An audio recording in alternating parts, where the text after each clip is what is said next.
There's something undeniably magnetic about the unknown lurking beneath the ocean's surface, a world where history doesn't just fade into time but sinks into the depths, waiting to be rediscovered. Imagine entire cities swallowed by the sea, civilizations lost to waves, and structures so mysterious they defy explanation. These aren't just legends or fragments of imagination. They're real places, hidden in plain sight beneath the water, holding secrets that rewrite what we thought we knew about our past.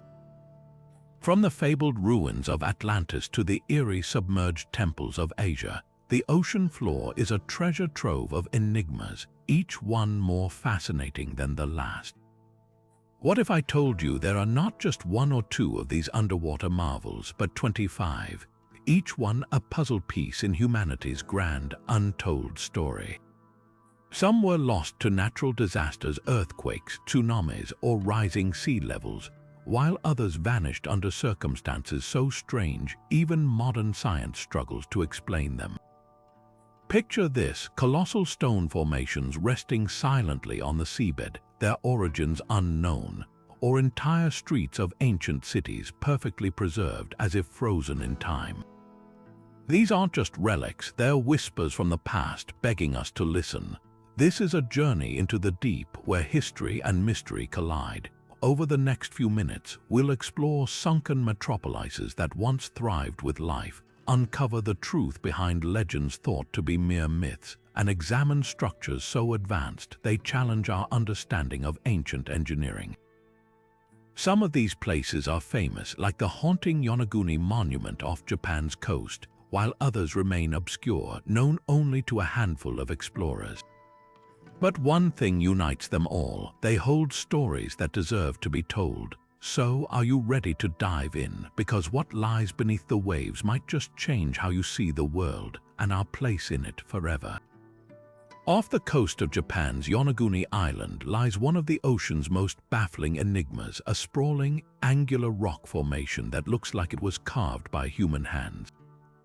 Stretching nearly 100 meters long and rising 25 meters from the seabed, the Yonaguni Monument is a labyrinth of sharp edges, perfect right angles, and what appear to be terraced steps. At first glance, it's easy to believe you're staring at the ruins of an ancient city, perhaps a sunken temple or even a lost piece of a forgotten civilization.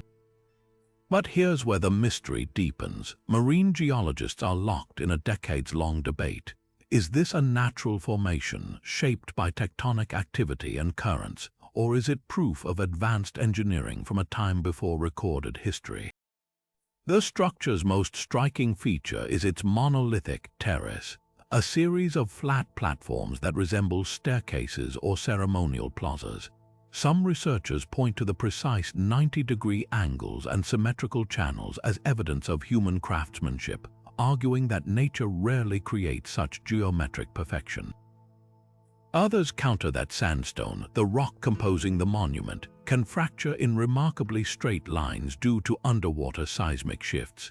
Even more intriguing are the carvings, or what some claim are carvings of animal-like figures and symbols etched into the stone. Could these be the work of an ancient culture, or are they simply the result of erosion and wishful thinking? Adding fuel to the fire is the monument's location. Yonaguni sits near a region notorious for devastating earthquakes and tsunamis, events capable of swallowing entire cities. Local legends speak of a great flood that once consumed the land, echoing myths found in cultures worldwide. If the monument is man-made, who built it? Was it the Jomon people, Japan's prehistoric inhabitants known for their sophisticated pottery, or another civilization lost to time? The truth remains just out of reach, dangling between the tides of science and speculation. One thing's certain: whether natural or artificial, the Yonaguni Monument forces us to reconsider how much of our past might still be hidden beneath the waves. The Yonaguni Monument isn't just a geological curiosity, it's woven into the cultural fabric of Okinawa's folklore. Local legends speak of a lost kingdom called Heracleion, a mythical utopia that sank beneath the waves long ago. Elders say the gods once lived there, and some believe the monument could be its last remnants. These stories aren't just bedtime tales, they're passed down through generations, hinting at a time when the sea wasn't the barrier it is today, but a highway connecting civilizations. Could Yonaguni be the physical proof of these oral traditions? Recent diving expeditions have brought us closer than ever to answers. Cutting-edge sonar mapping has revealed hidden chambers and extensions of the structure previously unseen, suggesting it might be far larger than we once thought. Divers have also uncovered what appear to be tool marks on certain stones, reigniting debates about human involvement. Meanwhile, marine archaeologists have identified pottery shards and other artifacts in the surrounding seabed dating back thousands of years. These finds don't definitively link the monument to a specific culture, but they do raise tantalizing questions. If humans were here, what were they building? And why? The monument's possible connection to the Jomon people, an ancient society known for its advanced pottery and hunter-gatherer lifestyle, adds another layer of intrigue. Some researchers argue that the Jomon had the knowledge and tools to create such structures, pointing to their intricate clay figurines and stone circles as evidence of their sophistication. Others counter that the Jomon were nomadic, unlikely to settle long enough to build something so permanent. Yet, if not them, then who? The absence of written records from that era leaves us with only whispers, carvings in stone, legends in the wind, and a silent monument beneath the waves daring us to unravel its secrets. Every new expedition to Yonaguni brings fresh discoveries, but also more mysteries. Advanced imaging technology has detected anomalies in the rock's composition, suggesting parts of it may have been heated or altered deliberately. Could this indicate an ancient forging technique, or is it another quirk of nature? The debate rages on, but one thing's clear. Whether natural or man-made, the Yonaguni Monument has become a symbol of humanity's endless fascination with the unknown. It challenges us to keep exploring, to keep questioning, because sometimes the most profound truths are hidden just beneath the surface. Beneath the waters of the Mediterranean, just off the coast of Egypt, lies a city so magnificent, its rediscovery stunned archaeologists and historians alike. This is Heracleion, or Thonis as the ancient Egyptians called it, a bustling port city once hailed as the gateway between Egypt and the Mediterranean world. For centuries it was thought to be a myth, a place mentioned in ancient texts but lost to time.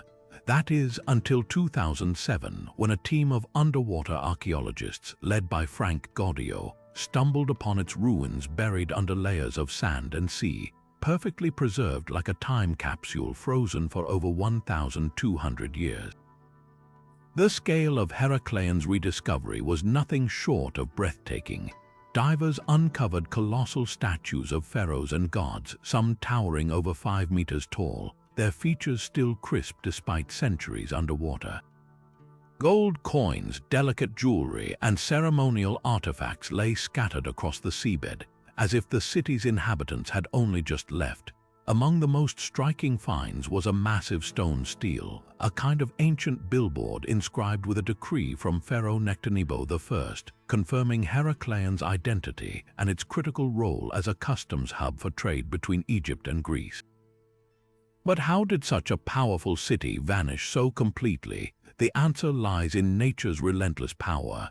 Heracleion was built on unstable sediment near the Nile Delta, and over time, a combination of rising sea levels, earthquakes, and liquefaction, a process where solid ground turns to liquid, caused the city to sink beneath the waves.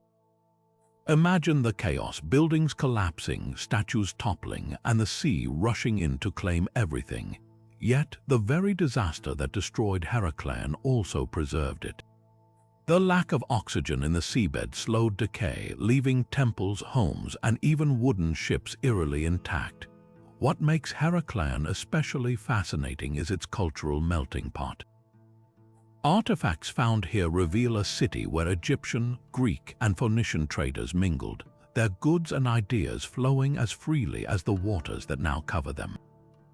Fragments of pottery bear inscriptions in multiple languages, and statues blend Egyptian gods with Hellenistic styles. This wasn't just a port, it was a crossroads of civilizations, a place where the ancient world connected. Today, Heracleon's ruins continue to reveal secrets. Advanced scanning technology has mapped entire neighborhoods, uncovering everything from grand temples to humble market stalls. Each discovery peels back another layer of history, showing us a city that thrived at the heart of the ancient world before vanishing into legend. And as the silt shifts with each passing year, who knows what other treasures might still be waiting to surface. One thing's certain, Heracleon's story is far from over. Among the ruins of Heracleion, the most haunting discoveries aren't just the remnants of daily life. They're the sacred spaces that reveal how deeply this city was intertwined with the divine. Towering above the sunken streets stood the great temple of Ammon, a spiritual epicenter where pharaohs once sought legitimacy for their rule. This wasn't just a place of worship, it was a political powerhouse, a symbol of Egypt's connection to the gods. Divers have recovered statues of Ammon, his features still eerily intact, alongside offerings of gold and precious stones left by devotees hoping for favor. But here's where it gets even more intriguing. Some scholars believe Heracleion might hold clues to one of history's most enduring myths, the story of Helen of Troy. Ancient texts suggest that Helen and her lover Paris fled to Heracleion before the Trojan War, seeking refuge in its grandeur. Could the city's temples have sheltered the legendary beauty whose face launched 1,000 ships? While no direct evidence links Helen to these ruins, the idea isn't as far-fetched as it sounds. Heracleion was a cultural crossroads, a place where Greek and Egyptian legends blurred. Artifacts found here, like a carved stone depicting a Grecian woman beside hieroglyphics, hint at a world where myth and history collided. Yet for all its glory, Heracleion's fate was sealed by forces beyond human control. The city sat on unstable ground, a mix of silt and sand deposited by the Nile. As sea levels crept higher over centuries, the weight of its grand structures pressed down, liquefying the earth beneath them. Then came the earthquake's violent tremors that shattered foundations and sent buildings sliding into the water. Imagine the horror, statues of gods toppling into the waves, priests scrambling to save sacred relics as the very ground turned to liquid beneath their feet. The ocean, once Heracleion's lifeblood, became its tomb. Yet in a cruel twist, the same waters that drowned the city also preserved it. Salt water slowed decay, leaving wooden artifacts and delicate fabrics almost untouched by time. Even the temple of Ammon's colossal columns still stand, encrusted with marine life but eerily upright, as if waiting for worshippers to return. What's chilling is how Heracleon's story mirrors modern warnings about rising seas and sinking cities. Its ruins are a stark reminder that even the mightiest civilizations are at nature's mercy. As archaeologists continue to piece together its final days, one question lingers: will our own coastal cities one day share Heracleon's fate, swallowed by the same relentless tides? For now, the ruins remain, whispering their lessons from the depths. Legends speak of a city so magnificent, its golden towers shimmered under the sun, home to Lord Krishna himself until the sea rose to claim it. This is Dwarka, the fabled kingdom of Hindu scripture, said to have vanished beneath the Arabian Sea when Krishna departed the earth. For centuries, scholars dismissed it as myth, a poetic allegory. But what if the waves have been hiding the truth all along? Off the coast of modern-day Gujarat, marine archaeologists have uncovered stone anchors, massive, ancient, and unmistakably man-made, scattered across the seabed. These aren't just random relics, they're the fingerprints of a bustling harbor, one that flourished over 9,000 years ago. Nearby, divers have retrieved pottery shards, some decorated with intricate patterns, others charred as if from a sudden catastrophe. The most compelling find, a submerged wall stretching nearly 600 meters, its blocks fitted together with precision that defies the era's supposed technological limits. Could this be the remnants of Krishna's legendary city? The timing is uncanny. Hindu texts describe Dwarka's submersion as a cataclysmic event, a divine retribution following Krishna's death. Geological studies reveal that around the same period, sea levels rose dramatically, swallowing entire coastlines. Coincidence? Perhaps not. The layout of these ruins aligns eerily with ancient descriptions, a network of wide streets, grand temples, and a fortress-like structure that matches the Swarna Dwarka, or Golden Dwarka of lore. Even more tantalizing are the artifacts bearing symbols associated with Krishna's era, including a carved conch shell, his sacred emblem. But skeptics argue that these discoveries could belong to a later coastal settlement, not the mythical Dwarka. After all, the Arabian Sea has claimed countless ports over millennia, yet the sheer scale of the findings and their alignment with scripture keeps the debate alive. Advanced sonar scans have revealed even more structures buried under layers of sediment, hinting at a city far larger than initially thought. If this is indeed Krishna's lost kingdom, it would rewrite history, proving that sophisticated urban centers existed millennia earlier than mainstream archaeology accepts. What's undeniable is the cultural weight of Dwarka's legend. For millions of Hindus, these underwater ruins aren't just archaeological curiosities, they're sacred proof of a divine past. Pilgrims still flock to the coastline, offering prayers to the drowned city, while scientists continue to piece together its story. Every dive brings new questions: who built these walls? Why did they sink? And if this is Dwarka, what other truths might the ocean be guarding? The search isn't just about history, it's about faith, identity, and the thin line between myth and memory. One thing's certain, the Arabian Sea hasn't given up all its secrets yet.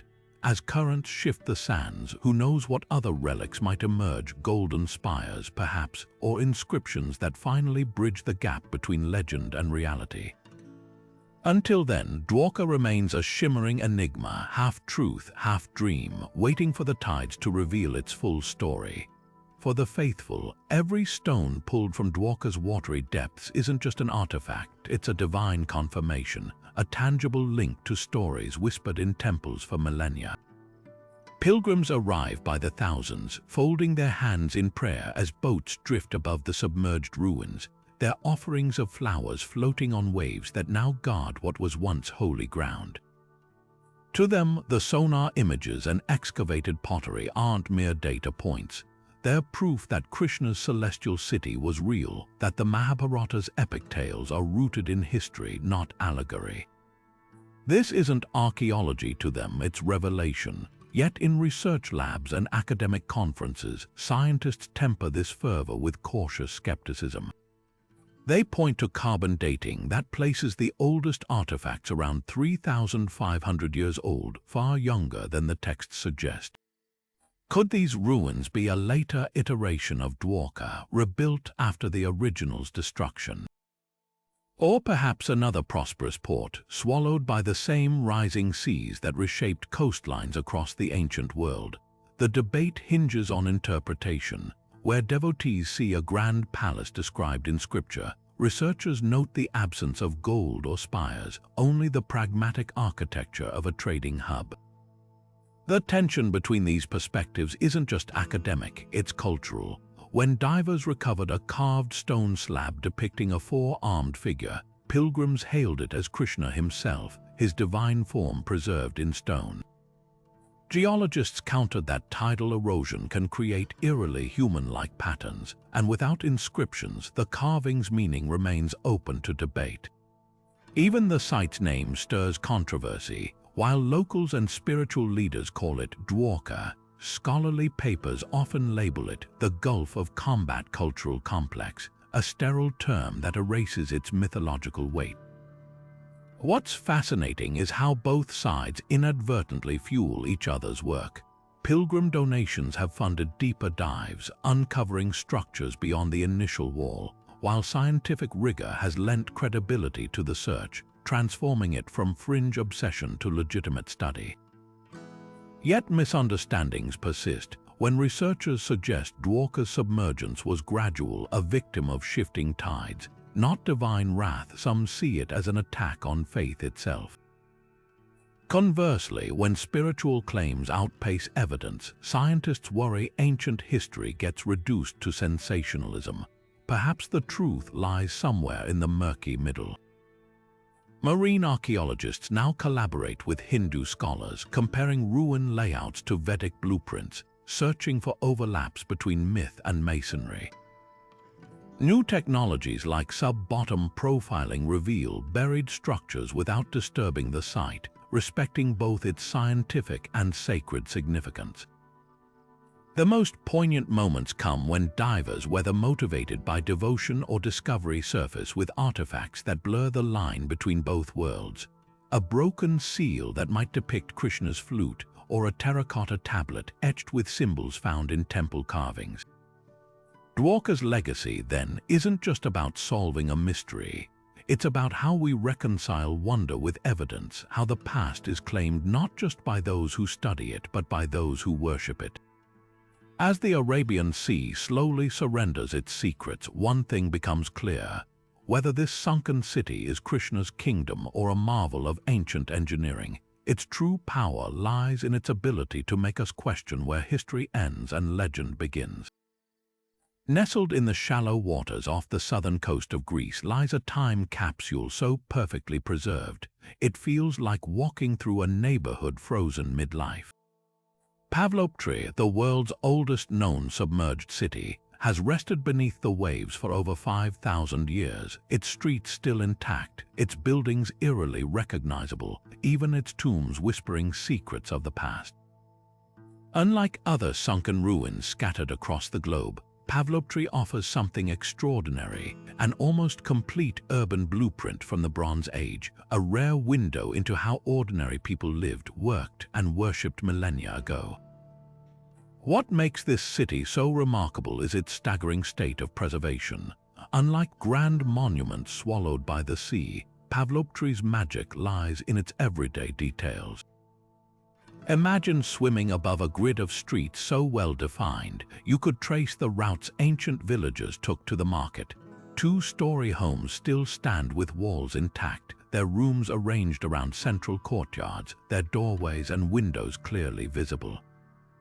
Archaeologists have even identified a large rectangular building believed to be a palace or administrative center, complete with storage rooms and ceremonial spaces. But the most haunting discoveries are the tombs, stone-lined graves tucked between houses, suggesting the dead were never far from the living. The real mystery, though, isn't how Pavlopetri survived, it's why it sank so suddenly. Evidence points to a catastrophe that struck without warning. Pottery shards found on floors indicate meals interrupted, tools abandoned mid-use. Geological surveys reveal the city sits atop a fault line, and layers of sediment tell a story of violent earthquakes followed by tsunamis that dragged the entire settlement underwater in moments. No signs of fire or invasion suggest the people had no time to flee. They simply vanished, leaving behind a snapshot of their lives. But Pavlopetri's tragedy is our treasure. Unlike cities slowly consumed by rising seas, its rapid submersion locked it in time. Marine archaeologists have mapped workshops where artisans once shaped pottery, courtyards where children played, and even a complex water management system with channels and wells, proof of sophisticated urban planning long before the classical era. The absence of later artifacts means this isn't a jumble of centuries piled atop one another. It's a single, undisturbed moment from 3,000 years before the Common Era. Today, Pavlopetri challenges assumptions about early civilizations. Its layout, with designated residential, industrial, and sacred zones, suggests a level of social organization previously thought impossible for its time. The discovery of imported goods like Egyptian beads and Cretan pottery hints at a bustling trade network spanning the Mediterranean. Yet for all its sophistication, the city's name and the language of its people remain lost, its identity known only by the modern village nearby. Every dive here feels like stepping into a ghost town, schools of fish dart through what were once busy streets, and octopuses nest in crates that might have held grain. The silence is overwhelming, broken only by the occasional scrape of a diver's fin against stone. But in that silence, Pavlopetri speaks volumes about resilience, about fragility, and about the humbling truth that even the most vibrant cities can be erased in an instant. As climate change threatens modern coastal communities, this ancient ruin serves as a poignant reminder. The sea gives, but it also takes away. In the icy depths of the Baltic Sea, a discovery so strange it defies explanation has sparked debates between scientists, ufologists, and skeptics for over a decade. In 2011, a Swedish diving team scanning the seabed for shipwrecks stumbled upon a massive, disc-shaped object resting on the ocean floor, its smooth contours and unnatural geometry looking like something ripped from a science fiction film. Dubbed the Baltic Sea Anomaly, this 60-meter-wide structure resembles a crashed flying saucer, complete with what appear to be drag marks trailing behind it, as if it skidded to a halt across the seabed. But here's where the mystery deepens. Sonar readings revealed stair-like steps leading to a dark, circular opening, while divers reported equipment malfunctions whenever they swam too close, their cameras flickering and compasses spinning wildly without explanation. Geologists initially dismissed the anomaly as a glacial erratic, a boulder left behind by retreating ice sheets during the last ice age. Yet this theory struggles to account for the object's uncanny symmetry and the 90-degree angles etched into its surface, features rarely seen in natural formations. Proponents of the extraterrestrial hypothesis point to the object's high metallic content, detected through underwater scans, and its eerie resemblance to the Millennium Falcon from Star Wars. But the most compelling evidence comes from the divers themselves, who described an overwhelming sense of unease near the site, as if the water itself resisted their presence. Could this be a relic of ancient advanced technology, or simply a quirk of nature playing tricks on our imagination? Adding fuel to the controversy are the bizarre electromagnetic readings recorded near the anomaly. Expedition teams reported sudden drops in radio transmissions when passing overhead, while underwater drones experienced unexplained power failures. Some researchers speculate the object contains metals with conductive properties, possibly explaining the interference, but others wonder if we're dealing with something far more unusual. Samples taken from the site revealed traces of limonite and goethite, minerals that can form under extreme heat, leading to wild theories about a damaged spacecraft re-entering Earth's atmosphere before plunging into the sea. Yet for all the speculation, one fact remains undisputed. No one has been able to definitively explain the Baltic Sea anomaly.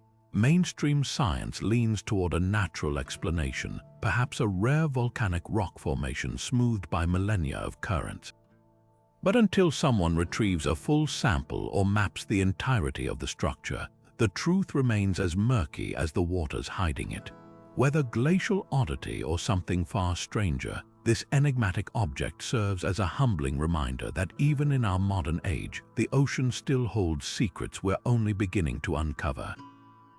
Geologists have a far more grounded and less extraterrestrial explanation for the Baltic Sea anomaly. They argue it's likely a glacial deposit, a remnant of the last ice age when retreating ice sheets dragged and dropped massive boulders across the seabed. These so-called glacial erratics can take on bizarre shapes smoothed by millennia of underwater currents. The anomalies stare-like features, parallel grooves carved by shifting ice, a phenomenon seen in other ancient glacial landscapes. And those 90-degree angles, natural fracturing caused by tectonic stress or the weight of overlying sediment. To scientists, it's a textbook example of pareidolia, the human tendency to see patterns, even faces or structures where none exist. After all, we've mistaken rocks for Easter Island statues and clouds for dragons. Why not a saucer-shaped rock on the ocean floor? But UFO enthusiasts aren't convinced. They counter that glacial erratics rarely exhibit such precise symmetry or metallic density. Independent analyses of sonar data reveal unusual electromagnetic properties, with the object allegedly disrupting equipment in ways ordinary rock shouldn't. Some divers even reported a ribbed texture on its surface, resembling manufactured plating rather than natural stone. Then there's the location perched on a pillar of sediment, as if placed there deliberately, not dragged by ice. Could this be a relic of an ancient, advanced civilization, or even a crashed vehicle of unknown origin? The debate hinges on a critical question: when does coincidence stretch too far to be credible? Mainstream researchers urge caution. They note that high metal content could stem from mineral-rich volcanic rock like basalt, which often forms in geometric columns. The eerie equipment malfunctions, saltwater corrosion, or magnetic interference from natural ore deposits. Even the drag marks behind the anomaly might just be sediment trails left by underwater landslides. But here's the twist: no definitive samples have ever been extracted for lab testing. Funding constraints and the site's depth, 87 meters, have left most theories untested. Until someone drills into the structure or recovers a sizable fragment, speculation will outpace proof. What's fascinating is how the anomaly exposes the tension between skepticism and wonder. Science demands evidence, mystery thrives on the unexplained. For every expert dismissing it as a quirk of geology, there's an explorer pointing to its uncanny deviations from nature's usual chaos. Perhaps the truth lies somewhere in between: a rare geological oddity that looks manufactured, playing tricks on both our instruments and our imaginations. Or maybe, just maybe, it's a clue to something far older and stranger than we've dared to consider. Either way, the Baltic Sea anomaly remains a riddle wrapped in silt, daring us to keep digging or to accept that some secrets stay submerged. Picture a city so notorious for greed, vice, and lawlessness that its destruction was called divine punishment. Welcome to Port Royal, Jamaica, the 17th century's most infamous pirate stronghold, a place where gold flowed as freely as rum and morality was left at the docks. This wasn't just any port, it was the Caribbean's beating heart of piracy, a haven for cutthroats like Henry Morgan, where taverns stayed open all night and stolen treasures from Spanish galleons were traded in broad daylight. Then, in less than a minute, on June 7, 1692, the earth cracked open and the sea rushed in, swallowing 2/3 of the city whole. Today, its ruins lie beneath Kingston Harbor, a submerged graveyard of shattered buildings and eerie artifacts that tell the story of a city too wicked to survive. Diving into Port Royal's waters is like stepping into a time capsule of chaos. Archaeologists have recovered everything from perfectly preserved leather shoes to pewter plates still set for dinner, as if the disaster struck mid-bite. But the most haunting finds are the rum bottles, some still sealed, others shattered in the panic, proof of the city's last indulgence. One poignant discovery was a pocket watch, its hands frozen at 11:43, the exact moment the earthquake hit. These aren't just relics, they're snapshots of lives interrupted, a stark reminder that Port Royal's residents had no warning before their world turned upside down. The city's destruction was so sudden and its reputation so sinful that preachers across Europe declared it God's judgment. Legends sprang up about a curse on Port Royal, fueled by tales of treasure hunters drowning or going mad after disturbing the ruins. But science tells a different story. Jamaica sits along the Enriquillo Plantain Garden Fault Zone, a seismic hotspot. When the quake struck, Port Royal's sandy foundations liquefied, its streets and buildings sinking like stones. Survivors described waves taller than houses, ships flung inland, and graves vomiting their dead into the streets. The tragedy wasn't supernatural, it was geology at its most ruthless. Yet for all its infamy, Port Royal was more than just a pirate den. It was a meticulously planned British colonial hub, complete with forts, churches, and even a red light district. Excavations reveal a sophisticated grid of streets, brick warehouses stacked with goods from across the Atlantic, and evidence of enslaved Africans who labored in the shadows of the city's excess. This duality, order and anarchy, wealth and suffering, makes Port Royal a microcosm of colonial ambition gone unchecked. The real mystery isn't why Port Royal fell, but how much still lies hidden. Recent sonar scans suggest entire blocks remain intact under layers of silt, their treasures untouched. One diver even claims to have found a locked chest, its contents unknown, fueling dreams of long-lost gold. But perhaps the greatest treasure isn't material. Port Royal's ruins force us to confront the fleeting nature of power, the hubris of those who think they're untouchable, and the ocean's uncanny ability to preserve the past as a warning for the future. After all, if the wickedest city on Earth could vanish in an instant, what does that say about the empires we build today? 1,700 feet beneath the waves off Cuba's western coast lies a discovery so baffling, it blurs the line between myth and reality. In 2001, a team of marine engineers scanning the seabed for deep-sea drilling sites stumbled upon something no one expected: a series of symmetrical, pyramid-like structures sprawling across an underwater plateau larger than a modern city. The sonar images showed precise angles, stair-like formations, and what appeared to be massive stone blocks arranged in geometric patterns, all resting at depths no known Mesoamerican civilization could have reached. Was this proof of an advanced society lost to rising seas, or just the ocean playing tricks on us? The scale of these formations defies easy explanation.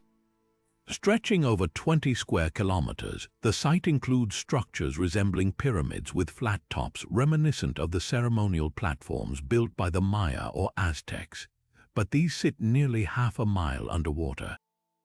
Geologists point to the area's volcanic history, suggesting the formations could be remnants of ancient lava domes or eroded sandstone, shaped by millennia of currents into deceptively artificial-looking shapes. But here's the twist: some of the blocks align in near-perfect rows, with 90-degree intersections that nature rarely produces without help. Even more puzzling are the circular depressions surrounding the site, which some researchers argue resemble harbors or canal systems, features that hint at human intervention. The debate hinges on a single, tantalizing question: how old are these structures? If they're man-made, they'd have to predate the last ice age, when sea levels were low enough to expose this plateau as dry land. That would place their construction around 12,000 years ago, a time when mainstream archaeology insists humans were nomadic hunters, not pyramid builders. Proponents of the lost civilization theory cite Plato's Atlantis or Mesoamerican flood myths as possible clues, arguing that cataclysmic rising seas could have swallowed a sophisticated culture whole. Skeptics, meanwhile, counter that the human brain is wired to see order in randomness, a psychological glitch called pareidolia that makes us spot faces in clouds or cities in rocks. Adding fuel to the fire are the mysterious symbols reported by divers near the site. Though no formal excavations have been possible at such extreme depths, a few intrepid explorers claim to have glimpsed markings on the stones that resemble petroglyphs found in Mayan ruins. Others point to anomalous magnetic readings in the area, suggesting the presence of metals arranged in patterns inconsistent with natural deposits. Yet without physical artifacts or carbon dating, these claims remain in the realm of speculation, leaving the Cuban underwater city as one of the ocean's most provocative riddles. What's undeniable is the site's haunting allure. Whether a geological fluke or a submerged chapter of human history, it forces us to reconsider the limits of ancient engineering and the fragility of coastal civilizations. As climate change accelerates sea level rise, the Cuban formations serve as a stark reminder. The coastlines we know today are temporary, and the ruins of our own cities may one day lie just as deep, waiting for future explorers to debate whether we, too, were myth or reality. Off the coast of Bimini in the Bahamas, a series of massive limestone blocks stretches nearly half a mile across the ocean floor, their flat surfaces and near-perfect alignment forming what looks unmistakably like a sunken highway. This is the Bimini Road, a formation so puzzling. It's been dubbed the Road to Atlantis by believers who argue these stones are remnants of a lost civilization swallowed by the sea. The discovery in 1968 sent shockwaves through the archaeological community, with some claiming the precision of the block's 90-degree angles and parallel rows couldn't possibly be natural. But here's where the debate gets heated. Are we staring at an ancient engineering marvel or just the whims of geological chance? Mainstream geologists have a far less romantic explanation. They argue the Bimini Road is a classic example of beak rock, a type of limestone that fractures naturally into rectangular blocks due to tidal pressure and mineral deposits. Over time, these fractures can create uncannily straight lines and right angles, especially in shallow waters where waves and currents continually reshape the seabed. Core samples taken from the site reveal the blocks are made of local limestone, consistent with other natural formations in the region. Even the paving stones, skeptics say, are just eroded fragments that settled into place, not artifacts of human design. But Atlantis enthusiasts aren't convinced. They point to the block's uniformity, some measuring identical lengths, and the way they interlock like a deliberate pathway. Could nature really mimic human craftsmanship so precisely? The mystery deepens when you consider ancient accounts. Plato's dialogues describe Atlantis as a civilization with grand harbors and stone causeways, details that eerily align with the Bimini Road's layout. Edgar Cayce, the famed psychic, even predicted in the 1930s that a portion of the temples of Atlantis would rise near Bimini in the late 1960s, a prophecy seemingly fulfilled when the road was discovered just years after his death. Coincidence, maybe, but divers have reported finding what appear to be tool marks on certain stones, along with circular formations nearby that resemble mooring posts or pillar bases. Yet for every tantalizing clue, there's a scientific rebuttal. Marine archaeologists note that no artifacts, no pottery, no tools, no human remains have ever been recovered from the site. The tool marks could be scratches from coral or grinding sediment, and those mooring posts, just eroded limestone pillars. Even the road's famous right angles aren't unique. Similar formations exist off the coasts of Greece and Japan, all explained by natural processes. What makes the Bimini Road so enduringly fascinating isn't just the question of its origin, it's what the debate says about us. Humans are pattern seekers, wired to find meaning in randomness. The ocean, with its vast, uncharted depths, becomes a canvas for our imaginations, a place where the line between discovery and desire blurs. Whether the road is a geological fluke or a relic of Atlantis, its true power lies in its ability to make us wonder how much of our past is still out there, hidden beneath the waves, waiting to rewrite history. One thing's certain, the Bimini Road isn't just a scientific puzzle. It's a mirror reflecting our endless fascination with the unknown. And as long as the ocean keeps its secrets, we'll keep diving, searching, and dreaming of what might lie just beyond the next sandbar.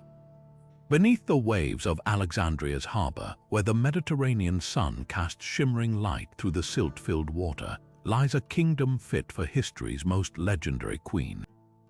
This is Cleopatra's palace, or what remains of it, a sprawling complex of temples, statues, and royal chambers swallowed by the sea over 1,600 years ago.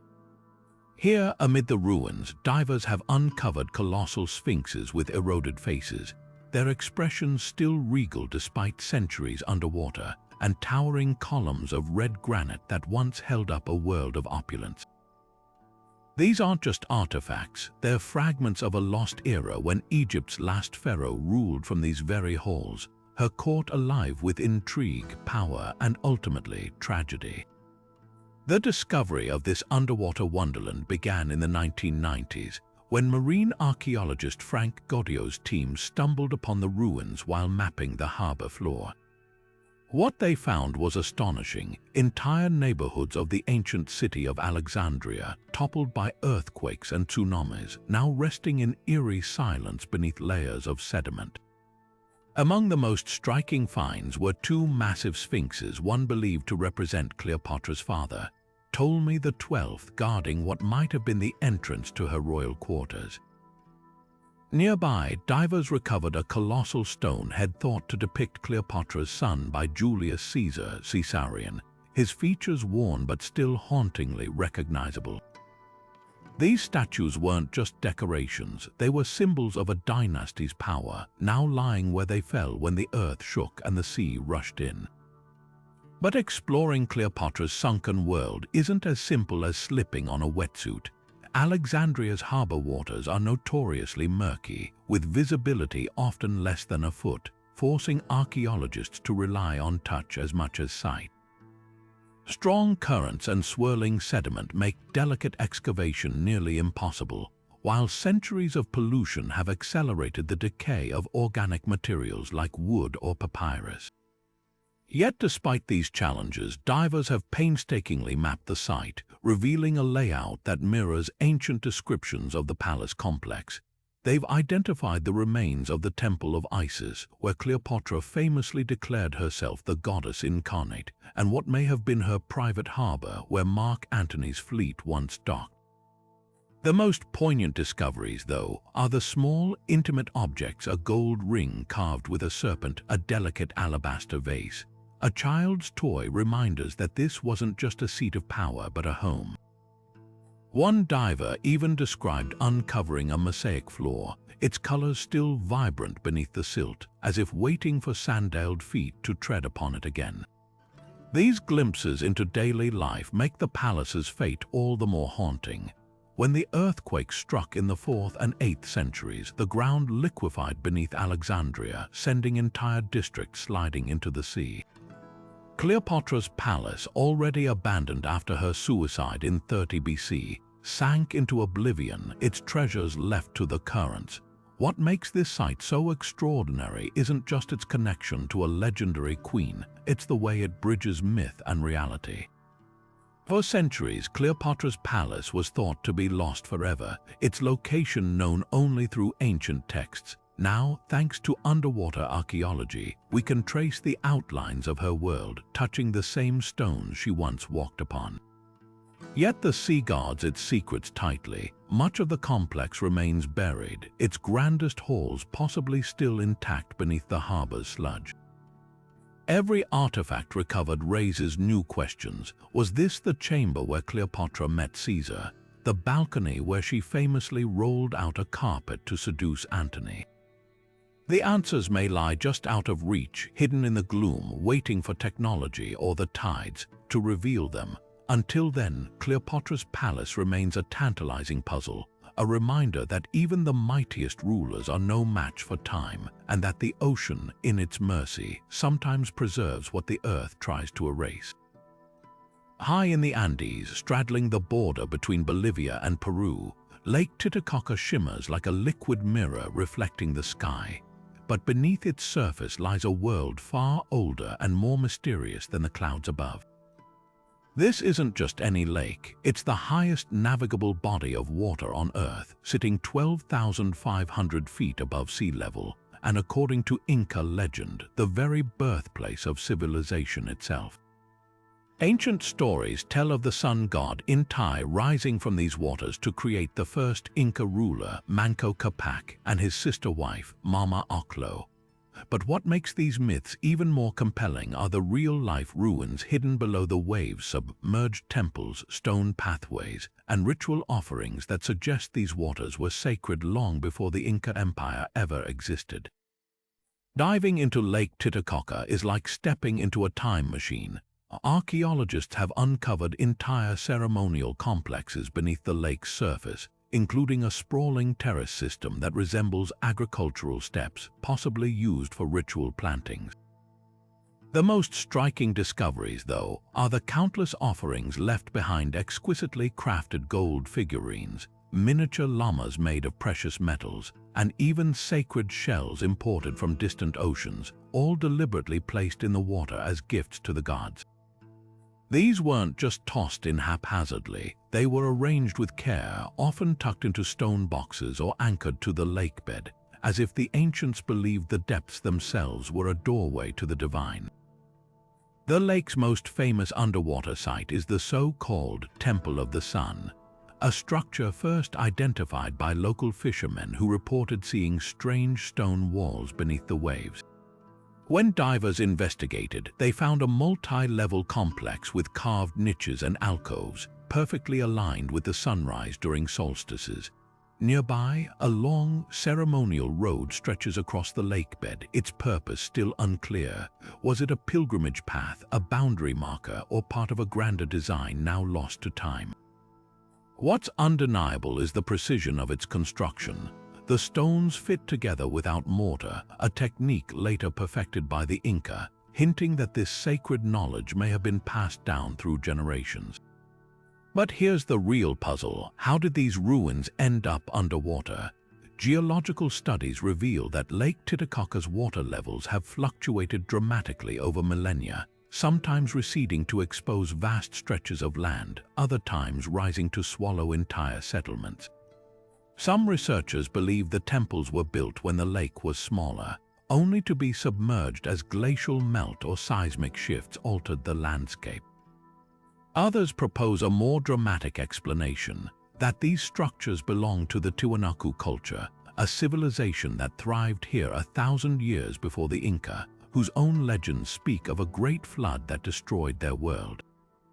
Could Lake Titicaca's ruins be the physical evidence of that cataclysm? The lake guards its secrets fiercely.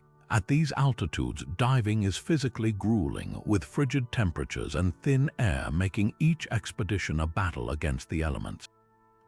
Yet the rewards are extraordinary. In recent years, underwater robots have mapped vast areas of the lake bed, revealing even more temples and artifacts untouched by human hands. One remote camera captured what appears to a large stone altar, its surface covered in intricate carvings of serpents and celestial bodies, symbols that echo Inca cosmology but likely predated by centuries. What emerges from these discoveries is a picture of a place that has always been sacred, a crossroads where myth and history blur. The Inca may have claimed Lake Titicaca as their spiritual birthplace, but the ruins beneath its waves suggest a deeper, older reverence, one that spans cultures and millennia. Every figurine, every stone, every offering pulled from the depths whispers the same question. If these waters birthed gods, what else might they still be hiding? For now, the lake keeps its silence, but with each new dive, we come closer to hearing the echoes of those who once walked its shores before the waves took them back.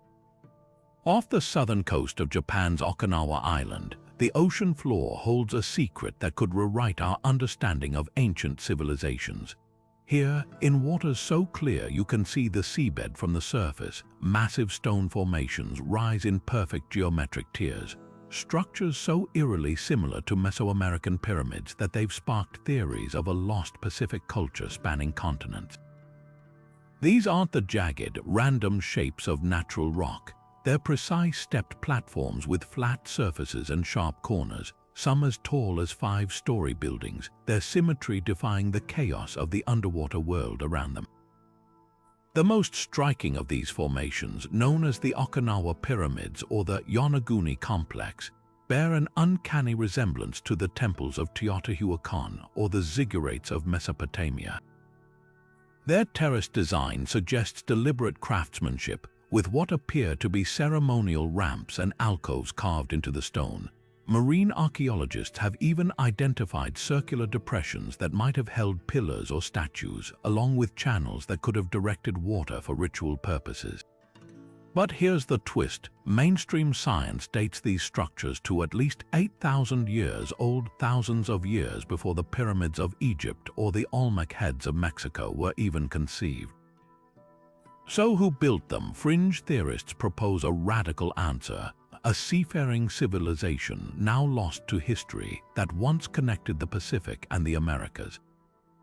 They point to shared architectural motifs, like the stepped pyramids found in both Okinawa and Central America, as evidence of cultural exchange across oceans. Ancient astronaut enthusiasts take it further, suggesting these structures could be remnants of Mu, a mythical Pacific continent said to have sunk beneath the waves, much like Atlantis.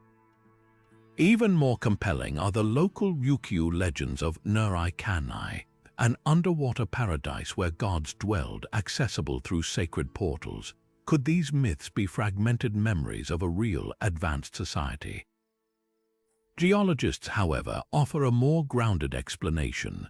They argue that the Okinawa formations are a type of sandstone called mudstone, which naturally fractures into flat plains due to tectonic stress.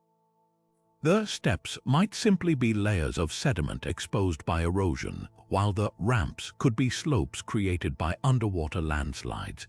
They note that similar formations exist worldwide, like the Giant's Causeway in Ireland, where nature's handiwork mimics human design. But skeptics of this theory highlight anomalies, tool-like marks on certain stones, aligned tunnels that resemble ventilation shafts, and the sheer statistical unlikelihood of so many natural right angles occurring in one place. Adding fuel to the debate are recent discoveries nearby. Sonar scans have revealed additional pyramid-like structures stretching in a chain toward Taiwan, some with what appear to be carved symbols resembling ancient petroglyphs.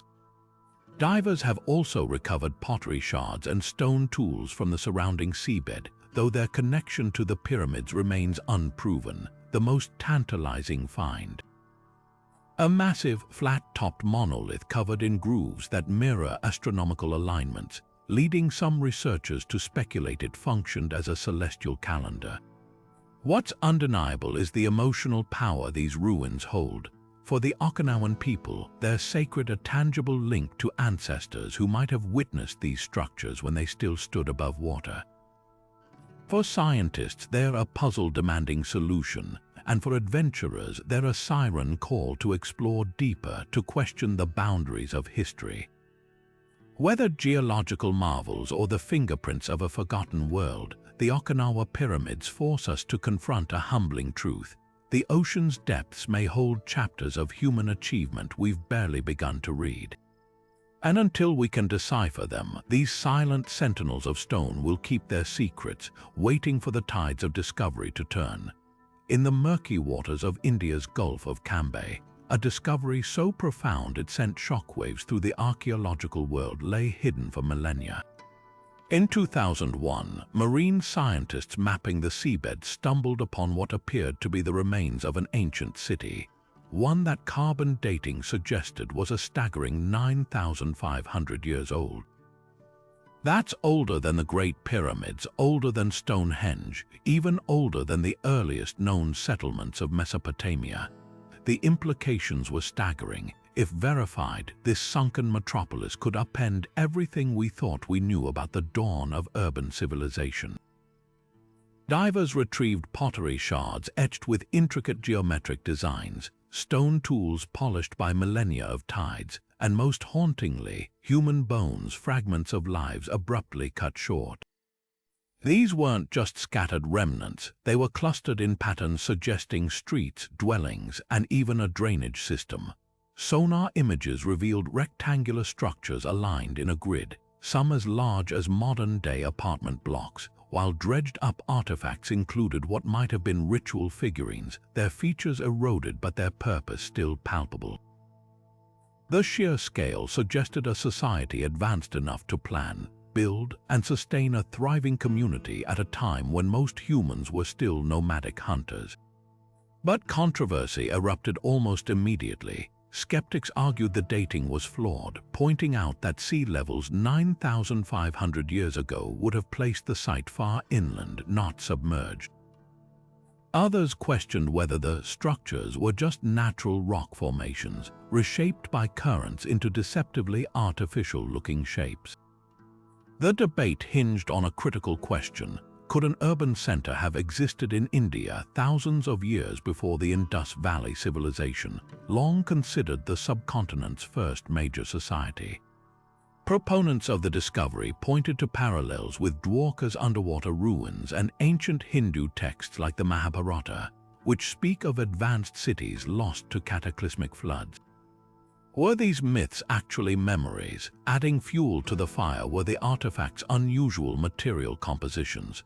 Some pottery fragments contained minerals not native to the region, hinting at trade networks that spanned unimaginable distances for the era. Even more puzzling were the tool marks on certain stones, precise, angular cuts that looked anything but natural. Marine geologists countered that underwater erosion can create bizarre patterns, but the consistency of these features across multiple objects kept the mystery alive. What makes the Gulf of Cambay discovery so electrifying isn't just its age, it's the cultural reckoning it demands. If validated, this city rewrites the timeline of human progress, suggesting that complex societies may have risen, thrived, and collapsed in cycles we've barely begun to trace. It challenges the Eurocentric narrative of civilization's birth in the Fertile Crescent, proposing instead that urbanization might have emerged independently in multiple regions, only to be erased by rising seas. Yet the site remains tantalizingly out of reach. Strong currents, silt-choked waters, and bureaucratic hurdles have stalled full-scale excavations, leaving most of the city's secrets buried. For now, the Gulf of Cambay's ruins hover between myth and history, a ghostly reminder that the ocean's depths may hold answers to questions we've never dared to ask. Every artifact pulled from the silt is a whisper from a forgotten world, urging us to reconsider not just the past, but the fragile foundations of our own cities, perched on coastlines that one day the sea may decide to take back.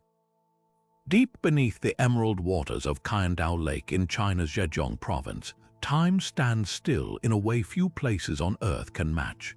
This isn't just another sunken ruin claimed by nature. It's the Lion City, a sprawling metropolis deliberately drowned in 1959 to make way for a hydroelectric dam. Known as Xicheng in Mandarin, this wasn't some forgotten village but a thriving political and cultural hub dating back to the Tang dynasty, over 1,400 years ago. Unlike sites slowly eaten away by tides or shattered by earthquakes, the Lion City was submerged in near-perfect condition. Its grand archways, towering statues, and intricate stonework preserved in a watery stasis as if frozen mid-breath. Diving here feels like drifting through a ghostly dream. The water's clarity is astonishing, allowing visibility up to 40 meters in some spots, revealing streets lined with stone lions still guarding long-abandoned thresholds. Ornate archways rise from the lakebed, their carvings of dragons and phoenixes untouched by erosion, while entire temple facades loom in the gloom, their wooden beams somehow intact despite 6 decades underwater. Most haunting are the murals' vibrant depictions of daily life, festivals, and mythical scenes painted on walls that haven't seen sunlight in generations. These aren't just artifacts, they're snapshots of a living city preserved with eerie precision. What makes the Lion City extraordinary is the paradox of its destruction. While most underwater ruins are accidents of nature or tragedy, Xicheng was sacrificed deliberately, its residents relocated, its history deemed expendable for progress. The flooding was shockingly efficient. Engineers sealed the valley, and within hours the waters swallowed homes, shrines, and a labyrinth of alleyways that had stood since the 7th century. Yet in a twist of irony, the very water that erased the city also became its protector. Qingdao Lake's cold, sediment-free depths created a natural time capsule, slowing decay to a crawl. Wooden staircases still bear the grooves of centuries of foot traffic, and ceramic tiles glazed in cobalt and jade retain their luster as if freshly fired. Recent expeditions have mapped the city's staggering scale, an area roughly the size of 60 football fields, with 5 entrance gates and walls stretching over half a mile. Divers have identified everything from aristocratic courtyards to humble workshops, each structure echoing the Ming and Qing dynasties' architectural styles. The city's layout mirrors traditional feng shui principles, with temples positioned for harmony and wide boulevards designed for grand processions. One particularly poignant discovery was a schoolhouse, its stone tablets still etched with Confucian teachings, a silent testament to the knowledge lost beneath the waves. But the real magic of Xicheng lies in its duality. Above water, Qingdao Lake is a tourist hotspot, its surface dotted with lush islands and pleasure boats. Below, the Lion City waits, a silent counterpoint to modernity, its grandeur invisible to those who don't dare to dive. The contrast couldn't be starker, the bustling world above, oblivious to the frozen history beneath its keels. Efforts to document the site have intensified in recent years, with underwater drones capturing high-resolution scans of the city's most fragile artifacts. There's even talk of constructing a submerged viewing tunnel, allowing non-divers to witness the spectacle without disturbing its delicate balance. Yet some argue the city should remain as it is, a monument not just to ancient China, but to the choices civilizations make when progress and preservation collide.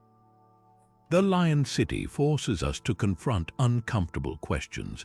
How many other treasures lie sacrificed beneath reservoirs and highways?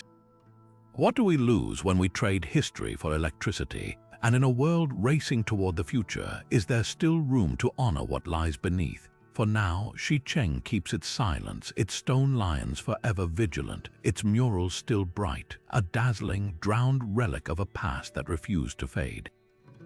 Beneath the choppy surface of Lake Michigan, where sunlight struggles to pierce the gloom, lies a discovery so unexpected it redefines our understanding of ancient North America. In 2007, while mapping the lakebed for shipwrecks, archaeologists stumbled upon a ring of massive stones arranged with deliberate precision, a structure eerily reminiscent of Stonehenge, but submerged under 40 feet of freshwater. This wasn't just another geological oddity. At its center lay a boulder carved with the unmistakable outline of a mastodon, an Ice Age giant that vanished from these lands over 10,000 years ago.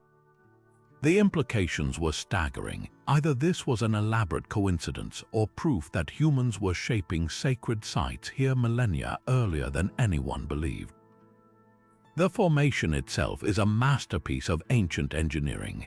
Dozens of football-sized stones form a near-perfect circle spanning roughly 40 feet across, their arrangement too precise to dismiss as random. But it's the central boulder that steals the show. Etched into its surface is the mastodon carving, its tusks and stocky legs rendered with startling clarity, a creature the artist could only have known if they'd shared the landscape with it. That detail alone sends chills down the spine. Mastodons roamed this region during the last ice age, but mainstream science insists humans hadn't yet reached the Great Lakes in significant numbers. Yet here's the rub: the carving shows where patterns consistent with stone tools, not natural erosion. Could this be evidence of a lost Paleo-Indian culture, one sophisticated enough to memorialize their hunts in stone? Skeptics argue the entire site might be a glacial fluke. They point to the powerful forces of Ice Age floods and retreating glaciers, which could have dragged and stacked these rocks without human help. As for the mastodon image, pareidolia, the trick of the mind that sees faces in clouds or shapes in shadows, but even the most hardened critics pause at one detail: the stones aren't local.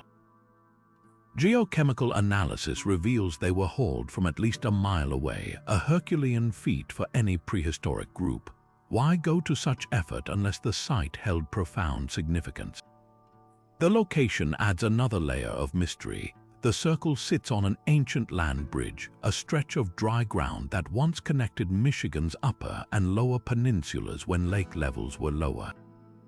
This wasn't just any patch of earth, it was a natural crossroads, a place where migrating herds and their hunters would have converged. Some researchers theorize the site might have been a ceremonial hunting ground where rituals were performed to ensure successful kills. Others wonder if the mastodon carving served as a warning or a territorial marker, a message carved in stone for others who might pass this way. What's haunting is the lack of other artifacts. No spear points, no charcoal from fires, no bones, just those silent stones and their enigmatic carving. This absence fuels debate. If humans built this, why leave no trace of their presence beyond one image? Unless, of course, the lake swallowed those clues too, leaving only the most durable features behind. Recent sonar scans have revealed additional lines and formations nearby, hinting that this underwater Stonehenge might be part of a larger, still hidden complex. For the indigenous tribes of the region, the discovery resonates deeply. Oral traditions speak of ancient ones who lived alongside giant beasts and of sacred sites now lost to the waters. Could this circle be a physical echo of those stories? Scientists hesitate to make that leap without more evidence, but the possibility lingers, as tantalizing as it is unproven. Every summer, when Lake Michigan's currents calm, divers return to the site, probing for answers. Each expedition raises new questions. Was this a temple, a hunting shrine, or a glacial prank on modern humanity? Until we find more clues, the stones keep their silence. But one thing's certain, beneath the Great Lakes waves, history isn't just written, it's carved in stone, waiting for those daring enough to read it. Beneath the Black Sea's dark, brackish waters lies a time capsule so pristine. It's as if the past held its breath. 7,000 years ago, this wasn't water at all. It was a fertile valley, home to bustling Neolithic villages, their wooden homes and clay ovens dotting a landscape now lost to the deep.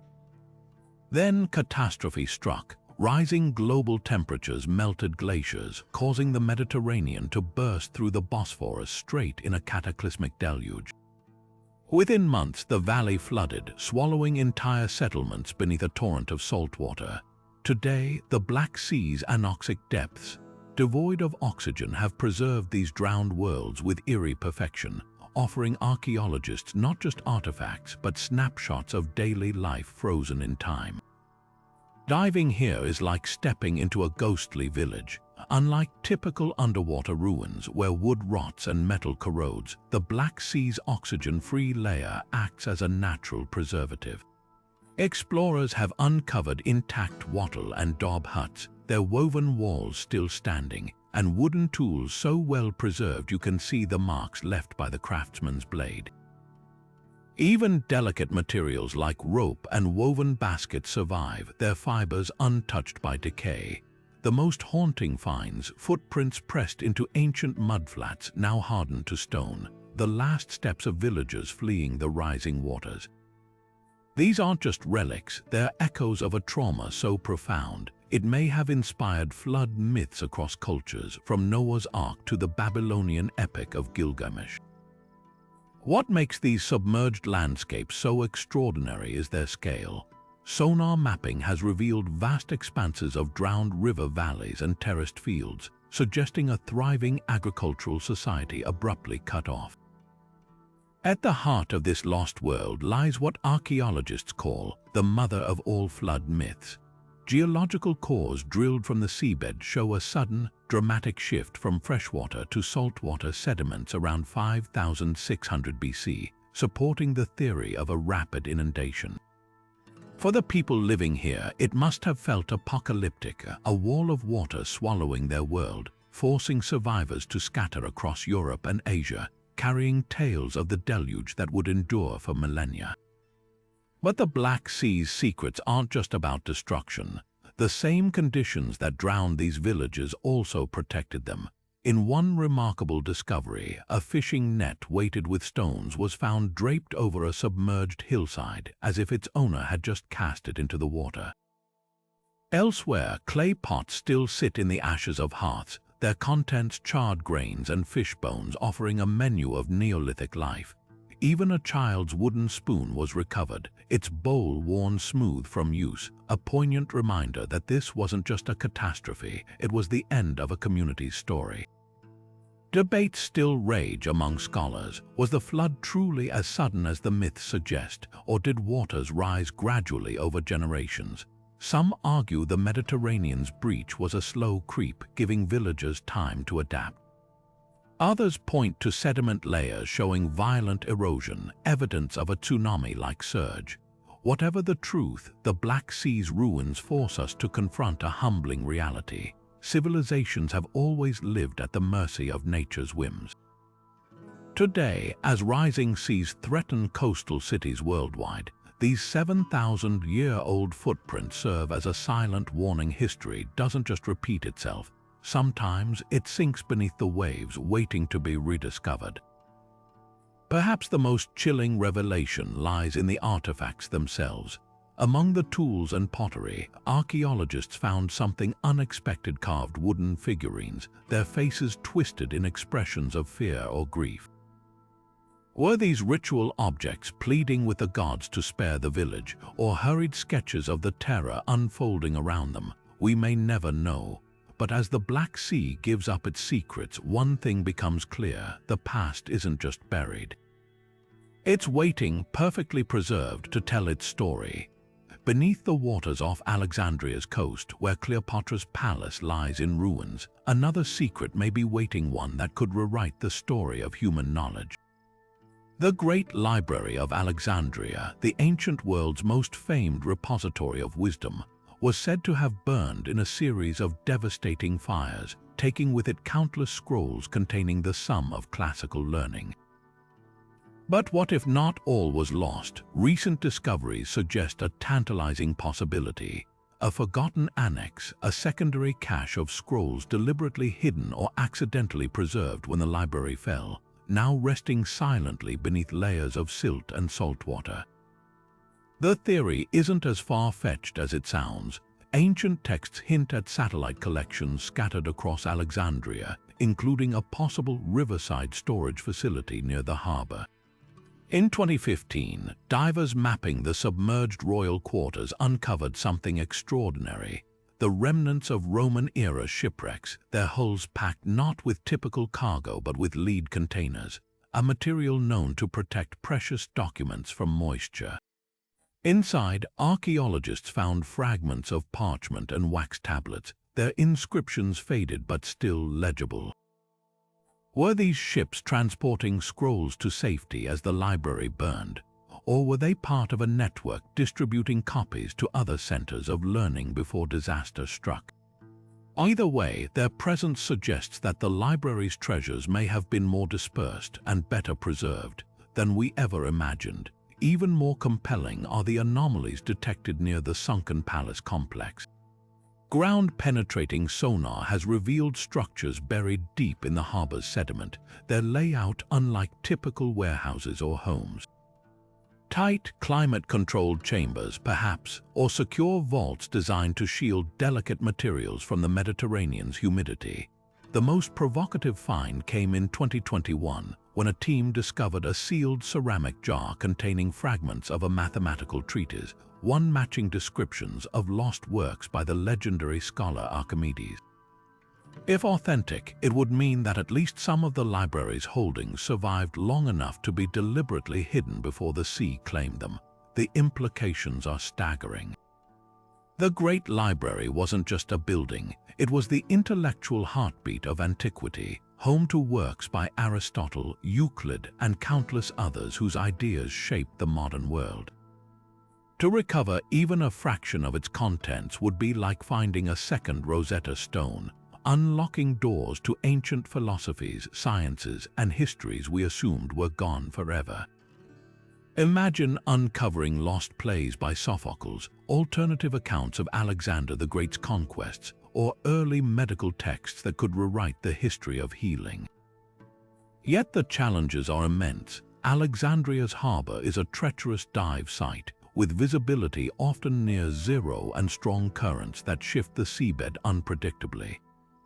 Salt water has likely degraded most organic materials, and centuries of pollution have turned the silt into a corrosive soup, but technology is catching up. New imaging tools can now read carbonized scrolls without unrolling them, and AI is being trained to reconstruct fragmented texts from mere traces of ink. Every year, the dream of recovering the library's lost annex feels less like fantasy and more like a race against time before the sea erases its secrets for good. Whether this underwater trove exists or not, the search itself is a testament to humanity's hunger for lost knowledge. The Great Library's destruction wasn't just the loss of books, it was the silencing of 1,000 voices from the past. Now, as we peer into the murk of Alexandria's harbor, we're not just looking for ruins, we're listening for whispers, and sometimes, just sometimes, the waves give us an echo. The Baltic Sea holds more than just shipwrecks and lost treasure. It's home to one of the ocean's most bizarre artistic mysteries. Scattered across the seabed near Denmark and Sweden, divers have encountered near-perfect circles etched into the sand, each one roughly 15 feet in diameter with razor-sharp edges. These aren't just random pockmarks, they're symmetrical rings so precise they look like someone took a giant cookie cutter to the ocean floor. Locals call them the crop circles of the sea, and just like their farmland counterparts, no one can quite agree on what or who created them. One leading theory points to nature's own chemistry set. Scientists suggest these circles could be methane vents, where gas trapped beneath the seabed bubbles up, disrupting the sediment in perfect rings. It's a phenomenon seen in other parts of the world, where escaping gases sculpt the seafloor into strange shapes. But here's the catch: methane vents usually leave irregular patterns, not geometric masterpieces. The Baltic rings are so uniform, so deliberate-looking, that even skeptics pause when they see the sonar images. Could there be another force at work? Another camp blames algae specifically, a type called phaeocystes, which forms dense colonies underwater. As these colonies grow, they might create circular mats that kill off seagrass beneath them, leaving behind barren rings. It's a plausible explanation, except for one hiccup. Divers report the circles reappearing in the same spots year after year, as if something or someone is maintaining them. That kind of consistency isn't typical for algae blooms, which tend to drift and shift with currents. Then there's the wild card: human intervention. Could these be ancient fishing traps designed by Vikings or even earlier cultures to corral fish into tight spaces? Similar stone structures exist in other coastal regions, though none quite as perfectly circular. Or might they be remnants of Cold War-era military experiments, secret sonar arrays, or underwater installations long abandoned? The Baltic's murky history of naval activity leaves room for speculation. But the truth might be stranger than any of these guesses. In 2016, a marine biologist diving near the circles noticed something odd: tiny flounders darting in and out of the ring's edges. Upon closer inspection, the fish appeared to be nibbling at the seagrass in precise patterns, as if tending a garden. This sparked a radical idea. What if the circles are the work of pufferfish-like architects, an underwater version of the intricate crop circles some species create to attract mates? Nature has a way of outdoing human imagination, and the Baltic's rings might just be its latest masterpiece. Until definitive proof emerges, the circles remain a delightful enigma. They're a reminder that the ocean doesn't need aliens or ancient engineers to baffle us sometimes. The most mundane explanations are the most extraordinary. Whether gas, algae, fish, or something we haven't dreamed up yet, these underwater mysteries invite us to keep looking, to stay curious. After all, the sea has been perfecting its artistry for millions of years. Who's to say it isn't still surprising us? For centuries, fishermen along India's Coromandel coast whispered of a miracle beneath the waves: the 7 pagodas, a cluster of temples said to gleam like submerged jewels when sunlight struck at just the right angle. Most dismissed these tales as legends, poetic imaginings of a seafaring culture, until December 26, 2004. When the Indian Ocean tsunami's devastating waves receded, they pulled back a curtain on history, revealing what generations had sworn was there all along: the real ruins of Mahabalipuram's drowned temples, their stonework laid bare by the ocean's violent retreat. What emerged from the sand was a masterpiece of the Pallava dynasty, a 7th century civilization whose artistry shaped the soul of southern India. The tsunami exposed 5 intricately carved shrines, their pyramidal towers, or vimanas, still bearing the delicate scallops and lion motifs characteristic of Pallava architecture. One temple in particular stunned archaeologists, a near-intact structure dedicated to Lord Vishnu, its outer walls adorned with bas-reliefs depicting scenes from Hindu cosmology, their details so sharp they might have been chiseled yesterday. These weren't just ruins, they were time capsules preserving a moment when Mahabalipuram was a thriving port, its shore crowded with merchants and pilgrims drawn to its sacred skyline. The myth of the 7 pagodas suddenly made chilling sense. Ancient texts describe a grand coastal complex, its towers so magnificent they angered the gods, who sent a flood to swallow 6 of them whole. The tsunami's revelations suggested the legends held kernels of truth, perhaps folk memories of an earlier cataclysm that did indeed submerge much of the city. Divers later confirmed this, mapping a sprawling network of foundations and plinths extending nearly a kilometer offshore, evidence that Mahabalipuram's shoreline once reached far beyond its current limits. What makes these sunken temples extraordinary isn't just their survival, but their craftsmanship. Pallava sculptors pioneered a technique of etching narratives into living rock, turning stone into scripture. The underwater shrines mirror this tradition, their walls carved with scenes of deities and dancers, their poses frozen mid-movement. One panel shows Vishnu reclining on the cosmic serpent, his expression serene even as the ocean claims his temple. Another depicts a procession of elephants, their trunks raised as if trumpeting a warning across the centuries, but the real revelation lies in the temple's alignment. On shore, Mahabalipuram's famous shore temple stands sentinel, its twin spires echoing the shapes of the submerged vimanas. Together, they form a celestial map, their positions mirroring stars in the constellation Orion, a pattern repeated in other Pallava sites. This wasn't random, it was sacred geometry, a bridge between earth and heavens. The tsunami's violence didn't just uncover temples, it exposed a blueprint for how the Pallavas saw their place in the cosmos. Today, diving these ruins feels like trespassing in a drowned cathedral. Schools of fish dart through what were once prayer halls, and shafts of sunlight illuminate carvings unseen for generations.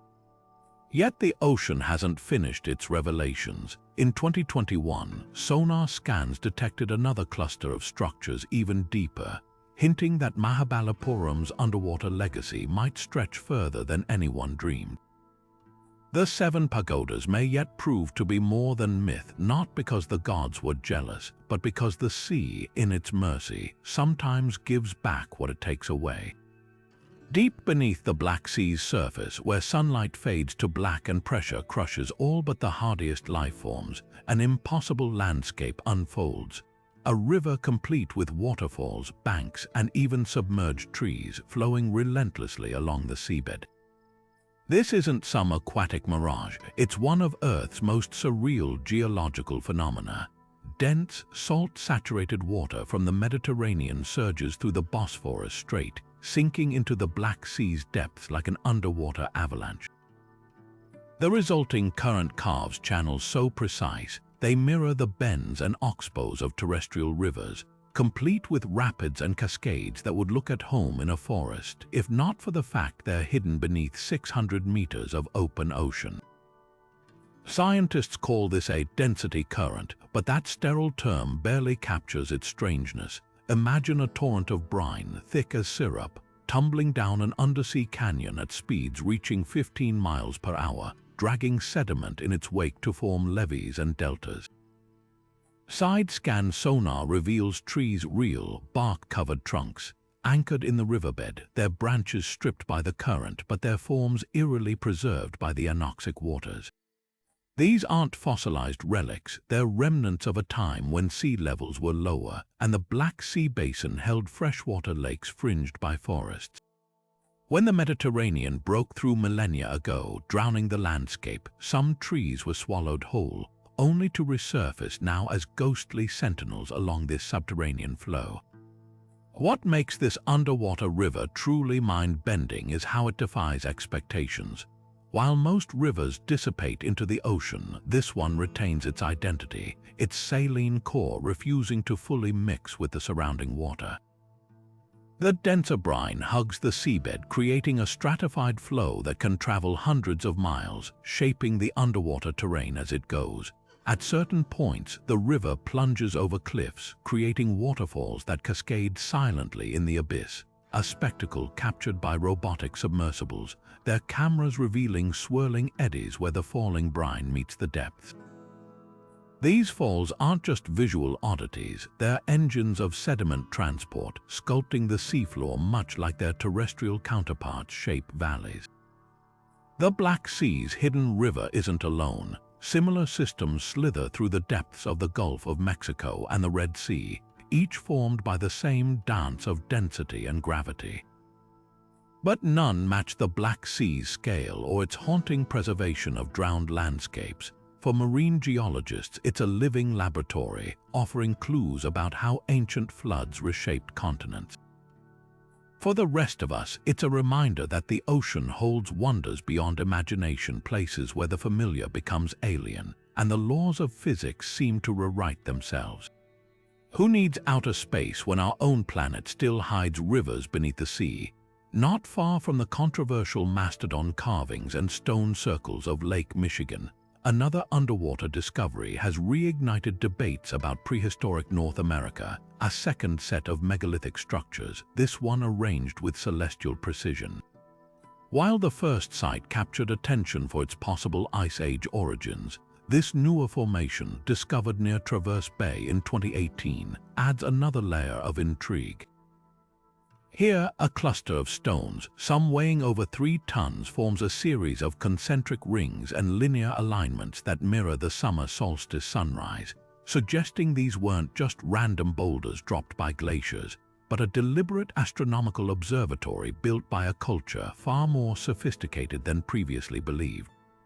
The geometry of these stones is what sets them apart. Unlike the Lake Michigan Stonehenge with its mastodon carving, this formation features a central altar-like slab flanked by upright monoliths, their positions corresponding to key solar events.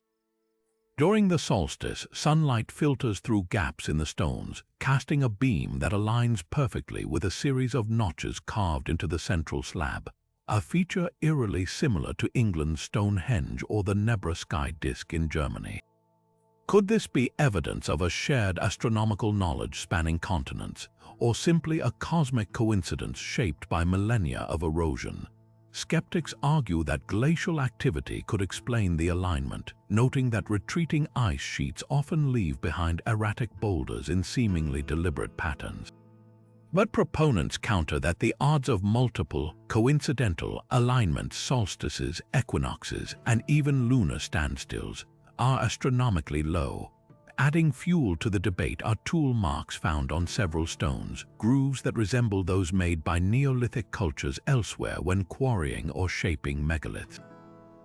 Even more compelling are the sediment layers beneath the formation, which show evidence of human activity: charcoal fragments and burnt bone, dating back at least 5,000 years, long before European contact. Comparisons to other underwater Stonehenge claims worldwide reveal striking parallels. Off the coast of Sicily, a submerged stone circle dubbed the Italian Stonehenge shares similar solstitial alignments, while Japan's Yonaguni formations include terraced structures that some believe functioned as ancient calendars. The most haunting parallel comes from Wales, where a drowned forest harbors a ring of stones now submerged by rising seas, proof that coastal cultures globally might have marked sacred sites later claimed by the ocean. What unites these sites isn't just their shared fate, but their precision. Each seems to encode celestial knowledge, suggesting that tracking the heavens was a universal human impulse, whether on land or by the water's edge.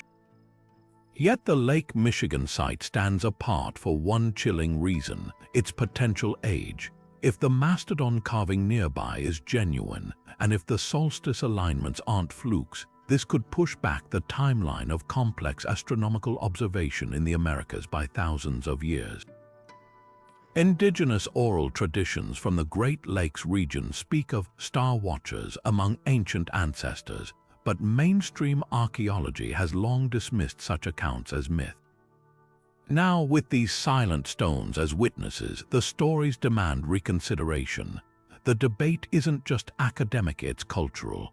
For local Anishinaabe communities, the underwater formations resonate with traditions of sky lore and land stewardship, reinforcing connections to a landscape their ancestors once knew.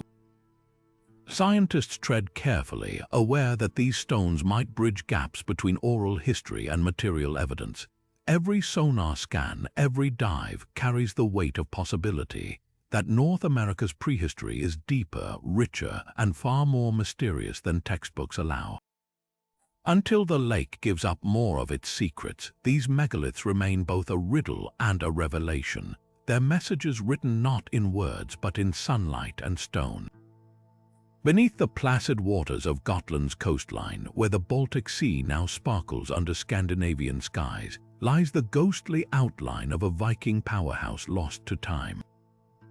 This is Frøjul, a thriving 9th-century harbor town that once pulsed with the chaos of traders, warriors, and craftsmen.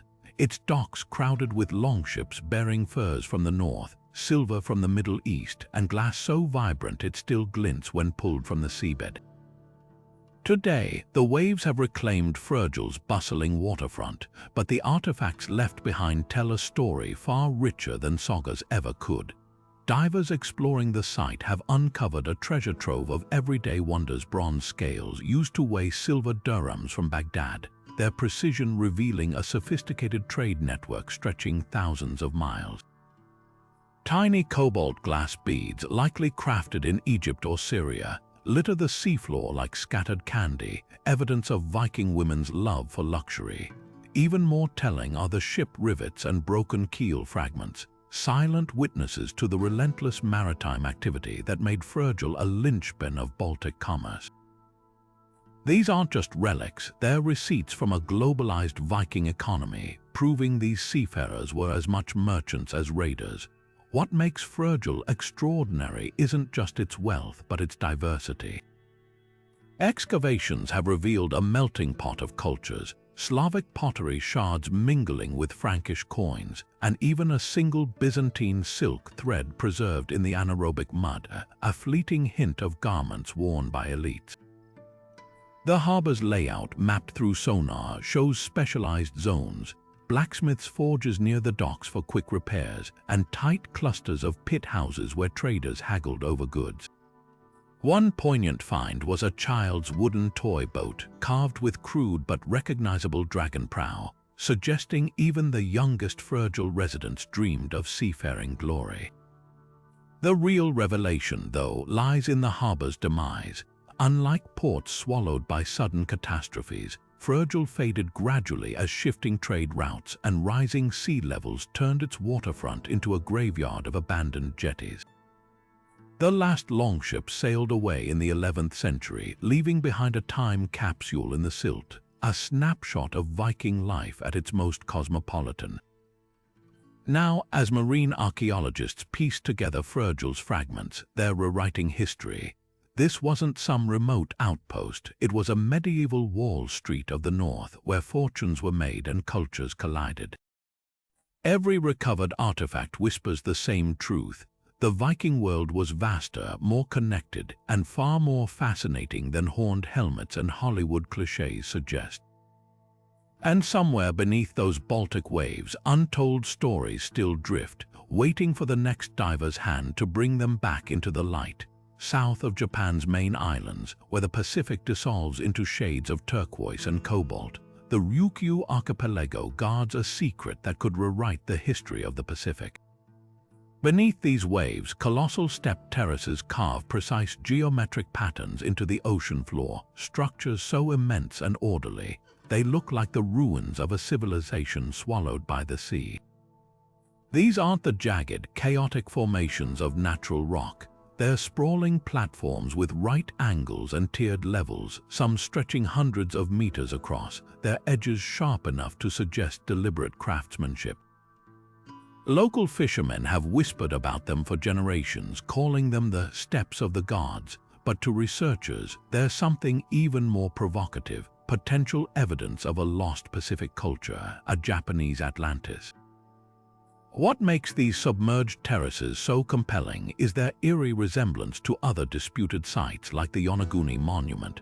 Both feature flat plains interrupted by sudden vertical drops, as if designed for ceremonial ascents or ritual gatherings. Sonar mapping reveals that some Ryukyu formations align with celestial events. Certain platforms catch the solstice sunrise at precise angles, much like terrestrial megaliths in Peru or Egypt.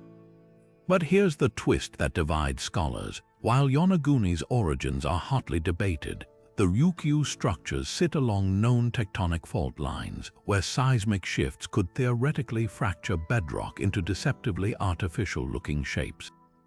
So are we staring at the handiwork of an ancient seafaring people, or just the ocean's sleight of hand? Proponents of the lost civilization theory point to artifacts pulled from nearby waters, carved stones bearing symbols that echo Okinawan petroglyphs, and pottery shards with patterns unlike anything from recorded Ryukyu history. More tantalizing are the oral traditions of the indigenous Ainu people, who speak of a great land to the east that sank beneath the waves after a divine punishment. Could these terraces be the physical remnants of that legend? The timing adds another layer of intrigue. Sea level data shows the Ryukyu shelf was last exposed around 10,000 years ago, a period when mainstream archaeology insists humans here were simple hunter-gatherers. But if the structures are man-made, they'd imply a society capable of large-scale engineering millennia earlier than believed. Skeptics counter with geology's playbook. The Ryukyu Islands are volcanic, and their underwater slopes are prone to tiered erosion, where alternating layers of hard and soft rock wear away unevenly, creating staircase-like formations. They note that similar pseudo-steps exist off the coasts of Hawaii and the Philippines, all explained by natural processes. Yet even the staunchest critics pause at one detail: the distribution. The terraces aren't scattered randomly. They cluster in what appear to be planned groupings, with pathways linking larger platforms, a pattern that feels less like chance and more like design. The debate takes a mystical turn when divers explore the site firsthand. Some report an unnatural hush in these waters, as if the ocean itself muffles sound near the structures. Others describe strange magnetic anomalies, their compasses spinning wildly over certain stones, a phenomenon noted at Yonaguni as well. Then there's the coral. Unlike the chaotic incrustations on natural rock, the terrace's coral seems to grow in deliberate lines, as if following unseen blueprints. Scientists attribute this to mineral leaching from the stone, but to those who believe, it's as if the sea is slowly rebuilding what was lost. Perhaps the most haunting clue lies inland. On Okinawa's shores, archaeologists have unearthed the remains of stone villages built by the prehistoric Ryukyu people, their layouts mirroring the proportions of the submerged terraces. Coincidence or evidence that the same culture that flourished on land also sculpted the seabed? Without definitive proof, a tool mark, an inscription, a carbon-dated artifact lodged in the stone, the Ryukyu formations remain an enigma. But that's the allure of the ocean's deepest secrets. They refuse to surrender their truths easily. Whether natural wonders or the fingerprints of a forgotten world, these silent terraces challenge us to keep questioning, to keep diving deeper, because history, it seems, isn't just written on land. Sometimes it's carved into the very bones of the sea. The Yucatan Peninsula hides a secret beneath its lush jungles, a labyrinth of flooded caves and sinkholes known as cenotes, where crystal-clear waters reveal a world as sacred as it is deadly. To the ancient Maya, these were not just pools of water but portals to Xibalba, the underworld, a realm of gods, spirits, and the dead. Step into one of these cenotes, and you're not just diving into a cavern. You're descending into a place where the boundary between life and death blurred, where the bones of the sacrificed still rest among the stalactites, and where the echoes of ancient rituals linger in the silence. Among the most chilling discoveries in these submerged caves are the human remains skeletons preserved for centuries in the cenote's mineral-rich waters. Some lie in peaceful repose as if placed with care, while others show signs of violent ends, their bones bearing marks of blunt force trauma or bound in positions suggesting restraint. These weren't random burials, they were offerings to Chok, the fearsome rain god whose favor meant the difference between abundance and famine. The Maya believed that to appease Chok, they had to give him what he desired most, life itself. Children, warriors, even elite nobles were thrown into the cenotes, their sacrifices ensuring the rains would come and the crops would grow. But the cenotes weren't just places of death, they were also centers of rebirth. Archaeologists have recovered exquisite offerings alongside the bones, jade masks, gold ornaments, and intricately painted ceramics, all carefully deposited into the water as gifts to the gods. Some objects bear inscriptions linking them to specific rituals, like the ceremony of the descent, where priests would enter the cenotes to commune with the spirits. Imagine the scene, torchlight flickering against the cavern walls, the smell of copal incense thick in the air, and the cries of the sacrificed fading into the depths as the water swallowed them whole. The connection between cenotes and Chok runs deep. These sinkholes were the Maya's primary source of freshwater in a land with few rivers, making them literal lifelines, yet their dark, hidden depths also symbolized Chok's dual nature. He was both giver and taker, bringing life-giving rain but also destructive storms. The cenotes mirrored this paradox. They quenched thirst but could also drown the unwary. Even today, divers report an eerie presence in these waters, a sense of being watched, as if the spirits of Xibalba still linger, guarding their secrets. Modern explorations continue to unveil the cenotes' mysteries. Advanced imaging technology has mapped vast tunnel systems connecting multiple sinkholes, revealing networks that may have been used for ceremonial processions. One cavern, aptly named the Cave of the Dead, contains an altar adorned with carvings of Chok, his reptilian eyes staring blankly into the abyss. Nearby, a cluster of skulls, some showing evidence of post-mortem defleshing hints at rituals far more complex than simple drownings. Were these victims revered as messengers to the gods, or were they warnings to the living about the price of divine favor? What makes the Yucatan cenotes so haunting isn't just the bones or the artifacts, it's the way they force us to confront the Maya's profound relationship with the natural world. For them, water wasn't just a resource, it was sacred, a bridge between realms, a force to be both venerated and feared. Diving into these caves today is like stepping into a cathedral of the ancient world, where every ripple carries the weight of centuries-old prayers. And as the light filters through the water, illuminating the remains of those who were sent to the gods, we're left with a single, unsettling thought. Some doors, once opened, were never meant to be closed. The sea has always been both giver and taker for the Dutch, carving prosperity from trade routes while stealing land back bite by salty bite. Nowhere is this fragile balance more haunting than in the drowned villages of Zealand, where entire communities lie preserved beneath the waves like flies in amber. Among them, Ria Merswal stands as a spectral monument to nature's power. Once a thriving medieval port rivaling Amsterdam, its cobbled streets and bustling markets were swallowed whole during the catastrophic St. Felix's flood of 1530. Unlike cities lost to gradual erosion, Ria Merswal's end came in hours, a November storm surge bursting dikes with apocalyptic force, leaving survivors clinging to rooftops as the currents dragged their neighbors into the deep. Divers exploring the site today describe an eerie tableau frozen in disaster. The silt holds not just bricks and beams, but intimate glimpses of interrupted lives. A child's wooden doll, its paint still clinging after 5 centuries underwater, rests near the foundations of a collapsed schoolhouse. Nearby, a pewter spoon lies bent against a hearthstone, as if dropped mid-meal when the waters rushed in. Most poignant is the cathedral bell, recovered in 1963, its surface still bearing the inscription, "I call the living, I mourn the dead," a chilling prophecy of its own fate. These aren't artifacts, they're emotional grenades, detonating the distance between past and present with every discovery. What makes Ria Merswal's tragedy particularly bitter is its avoidability. Archaeological evidence reveals the town had been flirting with disaster for generations. Dendrochronology of preserved bridge timbers shows increasingly frantic repairs to weakening dikes in the decades before the flood. Tax records hint at corruption funds earmarked for sea defenses mysteriously vanishing, while merchants built ever grander homes on vulnerable coastal plots. Sound familiar? It's a pattern repeating today from Miami to Jakarta, where short-term greed outmuscles long-term survival.